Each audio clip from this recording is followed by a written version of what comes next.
Merci de nous regarder, mesdames, messieurs. C'est la revue de presse sur Fréca TV, votre télévision panafricaine, le tour d'horizon des grandes unes de ce qui fait l'actualité dans les différentes rédactions de la presse africaine. Anatole Aïssi est notre invité, journaliste et le patron de Cartus, un canard apparaissant au Cameroun. En fin de revue, il commentera quelques sujets qui ont focalisé son attention. Revendications sociales au Burkina Faso, l'Union d'action syndicale appelle à des journées de protestation le 31 août et le 16 septembre prochain. Saura-t-on éviter le bras de fer en perspective, s'interroge le pays. Promotion de la destination Côte d'Ivoire au Sénégal, le Premier ministre Gon Coulibaly apporte un appui financier aux petites et moyennes entreprises ivoiriennes, écrit Fraternité Matin. Marché public en Côte d'Ivoire, le sursaut titre sur les malversations financières autour de 600 milliards de francs CFA avec une liste des ministères impliqués. Toujours en Côte d'Ivoire, le business de la santé fait la une du journal de l'économie qui titre La guerre des cliniques privées. Une nouvelle chasse aux salaires fictifs des fonctionnaires, titre Défis actuels. Le journal écrit que les salaires partiront du trésor public pour se retrouver directement dans les comptes individuels des agents préalablement bien identifiés selon le nouveau dispositif mis en place.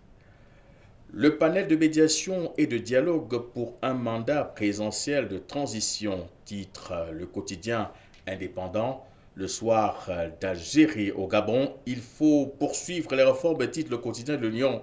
À la veille de la célébration du 59e anniversaire de l'accession à la souveraineté du Gabon, le président Ali Bongo a prescrit au gouvernement la poursuite des réformes entamées depuis 2018 et qui ont déjà porté des fruits pour l'amélioration des conditions de vie des Gabonais. En Afrique du Sud, les banques préviennent qu'une loi sur l'allègement de la dette nuira à l'économie, écrit Business Day. Cette nouvelle loi aura un effet dévastateur sur une économie en difficulté. L'Angola inquiète du retour précipité des réfugiés de la République démocratique du Congo, nous informe le journal de l'Angola. Le gouvernement angolais a exprimé sa grande préoccupation hier devant le retour précipité de quelques 8000 réfugiés de la République démocratique du Congo qui ont été accueillis dans le camp de Lovoa dans la province de Lunda Norte, contrairement aux recommandations de l'Agence des Nations Unies pour la défense. Gloire sans précédent, l'Égypte remporte le championnat du monde de handball masculin des moins de 19 ans. Titre Daily News Egypte, l'Égypte a marqué l'histoire dimanche après avoir battu l'Allemagne 32-28 en finale. L'Égypte est ainsi la première équipe non européenne à remporter le précieux titre. Immédiatement après le match, le président Abdel Fattah al-Sisi a félicité les joueurs égyptiens des médias sociaux louant leur performance héroïque tout au long du tournoi. Le Nigeria a besoin de tampons pour éviter la crise du secteur financier, écrit Business AM. Les politiques accommodantes visant à stimuler l'économie ont intronisé un régime de taux d'intérêt relativement bas qui a donc détruit les intérêts versés par le Nigérian. Les pays de la SADC ont déclaré le 25 octobre journée de la solidarité contre les sanctions illégales imposées au Zimbabwe et ont donc décidé de mêler diverses activités dans leurs pays respectifs ce jour-là afin d'appeler de manière éclatante à la levée immédiate des sanctions, écrites de Herald. Gestion efficiente des deniers publics au Bénin, la création d'une cour des comptes s'impose, titre La Nation, face aux nombreux scandales financiers à l'instar de celui de la Chambre de commerce et d'industrie du Bénin.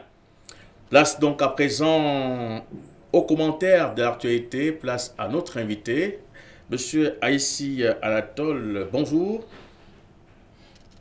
Bonjour, lui Roger Noadio, je salue les nombreux téléspectateurs de votre télévision.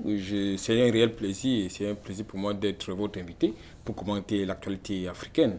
Je salue particulièrement justement la communauté éducative qui bientôt va prendre le chemin de l'école. En tout cas, le personnel administratif a déjà commencé. Maintenant, les élèves, c'est dans quelques jours. Je voudrais, de ce point de vue, donner un coup de gueule dans ce sens, parce qu'il est important que les ministères en charge de ces secteurs puisse véritablement rendre public les listes éventuelles des établissements fermés, parce qu'il ne faudrait pas attendre. Il ne faudrait pas attendre que les parents d'élèves inscrivent leurs enfants pour justement la rendre publique éventuellement cette liste. Donc je pense que, et ça c'est de deux, il est important également que ce secteur soit véritablement exploité uniquement par les éducateurs. Je trouve tout à fait inapproprié qu'un vendeur de chaussures se retrouve en train d'être fondateur d'un établissement, en tout cas de s'occuper de l'éducation des enfants. L'éducation, c'est un secteur social et ce n'est pas un secteur dans lequel on peut faire du business. Voilà. Et vous avez suivi, n'est-ce pas, tout comme nous, la revue de l'actualité africaine. Il y a quelques faits qui ont focalisé votre attention? Bien évidemment, il y a les faits qui... Je voudrais commencer par ma chapelle, notamment le Cameroun. Le Cameroun où, bien évidemment, vous avez évoqué désormais cette actualité qui fait les choux gras de la presse, notamment le scandale des salaires fictifs. Désormais, avec le COP, qui vient d'être mis en place par, n'est-ce pas, le ministre des Finances, il est désormais établi que les salaires ne seront plus directement versés dans les banques. Ça passera forcément par le trésor public parce qu'il est question de nettoyer véritablement, de faire de nettoyer de ce côté-là. Voilà. Et est-ce que vous pensez que cette mesure prise par lui, Paul Motazé, pourra véritablement permettre au Cameroun d'engranger quelques dividendes?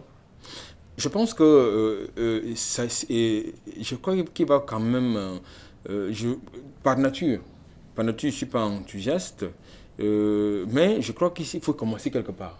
Il fallait commencer quelque part et il a commencé.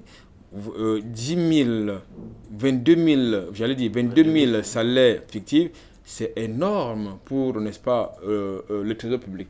Ça fait plus de 1000 milliards de francs CFA qui partaient chaque année, j'allais dire chaque mois, dans des comptes des individus qui n'avaient rien à voir avec la fonction publique. Donc je pense que ça va permettre que justement l'État qui actuellement, j'allais dire, qui est en quête de devises, qui est en quête de financement pour parachever certains projets, en tout cas par rapport à ses engagements vis-à-vis, n'est-ce pas, des populations, va pouvoir, de mon point de vue, trouver une bouffée d'oxygène. Mais je voudrais également préciser sur ce point qu'il ne faut pas qu'on se limite à mettre beaucoup plus en sécurité le fichier sol de l'État. Mais il va falloir que les individus qui, de manière indue, ont perçu ces salaires-là puissent être poursuivis par les juridictions judiciaires compétentes. Voilà.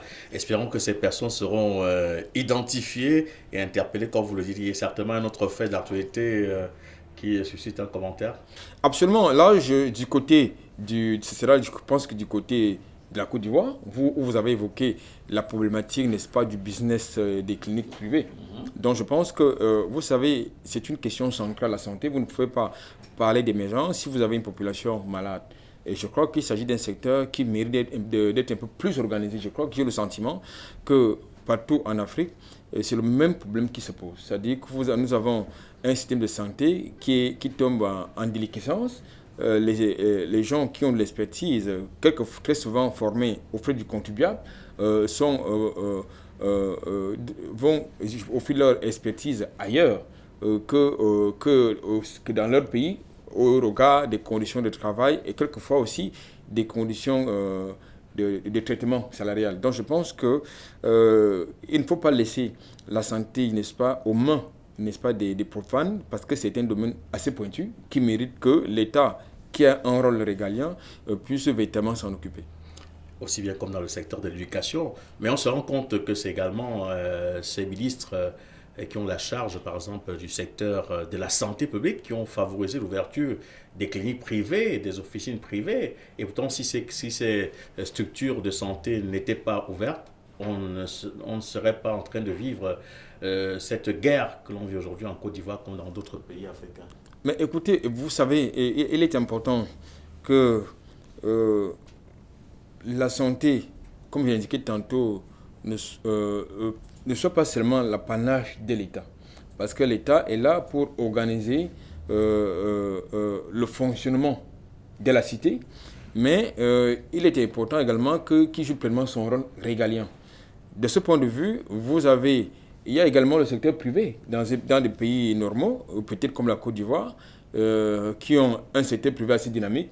Je crois qu'il est important ici, parce qu'il y a une certaine, et vous savez que la santé a des paliers. Il y a des individus qui n'ont pas un portefeuille assez consistant pour aller peut-être, non, qui ont un portefeuille consistant qui ne leur permet pas peut-être d'aller dans les hôpitaux publics qui très souvent ont un plateau technique assez indésirable, mais qui ont un portefeuille qui leur permet peut-être d'aller ailleurs, c'est-à-dire dans les cliniques privées, en consultation privée, où ils pensent qu'il y a un plateau technique beaucoup plus approprié, où ils seront un peu plus pris en charge. Très souvent, dans ces endroits-là, on trouve quand même, en tout cas, quand c'est bien organisé, il y a quand même des spécialistes qui prennent un peu plus de temps pour consulter, pour votre prise en charge. Donc, c'est dans cette optique, je pense, que l'État a ouvert un peu à libéraliser le secteur de la santé. Mais je pense également que dans la foulée de cette libéralisation, nous avons des marabouts, entre guillemets, qui sont engouffrés pour faire uniquement du business, c'est-à-dire vous avez quelquefois des charcutiers qui sont improvisés chirurgiens et avec des conséquences que l'on sait. Je crois également qu'il est important que du point de vue régalien, que l'État joue pleinement son rôle. Merci infiniment Anatole Aïssi d'être revenu. Peut-être que vous voulez rebondir sur un autre sujet. Absolument, je pense que vous avez évoqué tout à l'heure la problématique, n'est-ce pas, des détournements des biens publics du côté du Burkina Faso. Je pense que dans un continent qui est en construction, il s'agit des pratiques qu'il faut absolument condamner, parce que lorsqu'un individu à lui seul se retrouve avec des milliards dans son compte, des milliards qui quelquefois sont localisés dans des paradis fiscaux ou ailleurs et qui ne servent pas qui ne permettent pas de construire un hôpital, une école, une route, je crois que c'est pire qu'un crime contre l'humanité et ces gens devraient être, de mon point de vue, sévèrement punis par la loi. Et je crois que au regard de ce que je le dis parce que le Cameroun n'est pas à l'abri de ces pratiques, il va falloir peut-être que sur le continent africain, on adopte un peu les méthodes chinoises qui voudraient que lorsque vous êtes accusé de détournement, qu'on vous passe carrément à la potence et que vous vous remboursez. Voilà. Merci à vous, Aïssi, d'être revenu ce matin pour commenter ces quelques 3 faits de l'actualité avec nous. Nous espérons que vous allez revenir pour d'autres éditions. Écoutez, ce serait toujours un plaisir d'y revenir, Roger. Voilà. Madame, Monsieur, c'est donc terminé pour cette autre édition de votre revue de la presse. Bonne suite des programmes sur FECA TV.